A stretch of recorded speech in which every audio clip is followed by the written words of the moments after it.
The kids love it. Bright colors, new furniture, lots of space. Anybody, even adults, when you get to be in a space that feels good, that you can see outside, there's natural light, the kids love that. I think most people would love to get out of that box of a classroom and get to be in a space where they can do what they need to do in order to make themselves grow as learners.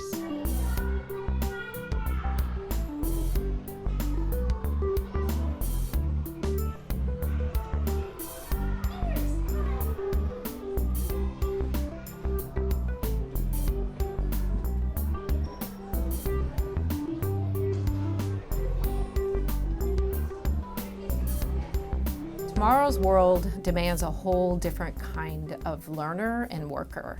When your great-grandma lived in a world where TV didn't exist, and now you're going to school and you're having the same schooling experience as your great-grandma, when you now live in a world where not only does TV exist, you can watch it at any time, anywhere, pretty much on a device that you could carry in your pocket. Any information you want to know is at your fingertips.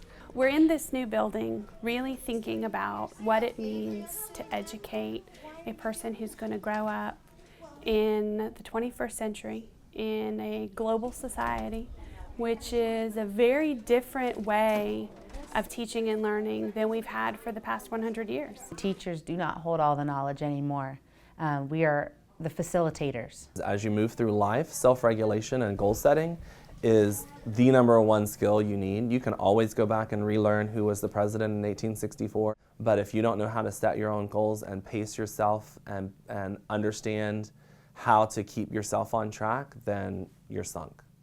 You have to be able to collaborate. You have to be able to adapt. You have to be able to know how to use technology. PK Yonge Developmental Research School is charged with the mission to figure out innovative ways of teaching and learning and help spread that mission to other schools. If we had students and teachers continuing to work in isolated ways in individual classrooms where the teacher stands at the front of the room and tells students what it is they need to know, and that students work in isolation to master what they're being told, they won't be prepared for tomorrow's world. We really embarked on this grand experiment to figure out how to prepare our students for the changing world and what's coming next for them.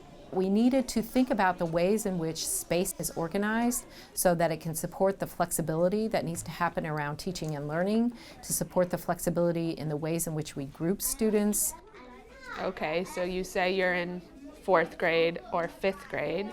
When else in the whole wide world, when you're an adult that your age, because you are 40 years old, that means you can only do this. And when you turn 41, then you're allowed to do this. That doesn't make sense in the real world. So a small learning community is a way in which we have combined 2 traditional grade levels into one small learning community. And we're better able to differentiate instruction for kids based on their needs in a larger range of ages.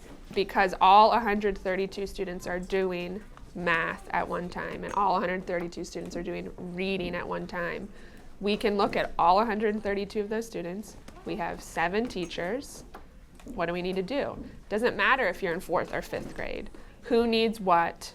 And let's create differentiated groups in order to do that. It really depends on what the students' needs are, is how we respond to that, and we're better able to be flexible about it because we don't just have 4 walls with 1 teacher and 22 students. We've been able to put them into groups based on specific skills, not just, oh, they're having a hard time comprehending a text, but which text? You know, we can make a poetry group, we can make a nonfiction group, we can make a fiction group, and it's okay if only 3 students are in that group because we have so many different places to break the students into. So what you'll see in a lot of instances in learning communities is kids spread out all over the community, kids working autonomously. The clear expectations on how to be a self-regulated learner.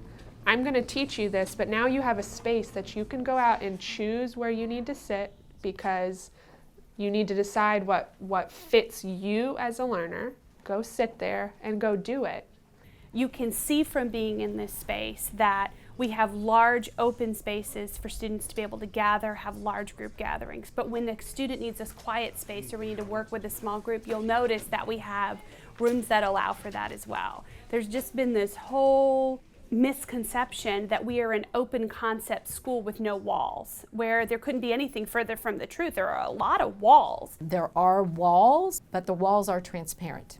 You can see through the glass to observe what's happening in other places. When you walk in this space, what you see is that there are no hallways. So all of those spaces that used to exist in schools where you had equal-sized classrooms connected to a hallway corridor have now just moved the walls around a little bit.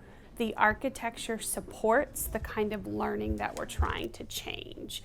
So because the space is different, because they're in a learning community, and they can see each other teaching. We can regroup kids across the day because teachers are in a fishbowl together, and that's where their desks are versus alone in a classroom. The level of collaboration that's happening amongst the teachers is completely different than the level of collaboration that was happening prior.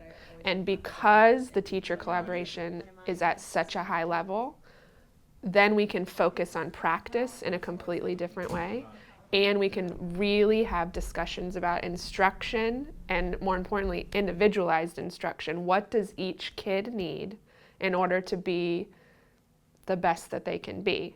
We can really work at meeting the needs of each student, just differentiating in every way possible.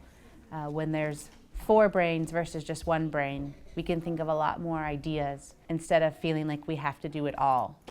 The biggest part for teachers is that we see each other. So there's a lot more communication that is involved. It's affected my teaching just astronomically. We can just see what everybody's doing and we can ask questions. The different ways that we all do things become a communal pool of knowledge. It's such an enriching experience to be able to really live in a space where the other teachers can influence my teaching.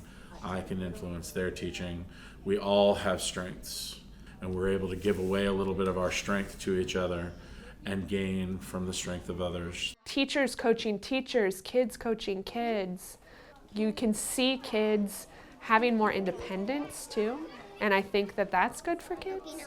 I think the evidence that our building is something amazing is just in the students' faces and also in our parent feedback. Our parents will tell us that their kids come home every day and say they had an amazing day at school, they love coming to school, they don't want to be sick because they don't want to be absent. Their teacher needs them to be there. We have created a building where kids cannot wait until the door opens in the morning. When you walk in that building, you see such engagement and enthusiasm for being in school. We've just seen kids really immersed in the learning in a different way that wasn't possible because the architecture didn't allow for it. The world is being invented and reinvented and innovated at such a rapid pace that if we can work with our learners on our campus today to know how to organize themselves around goals and how to monitor themselves as learners in accomplishing those goals, then we know that they will graduate from here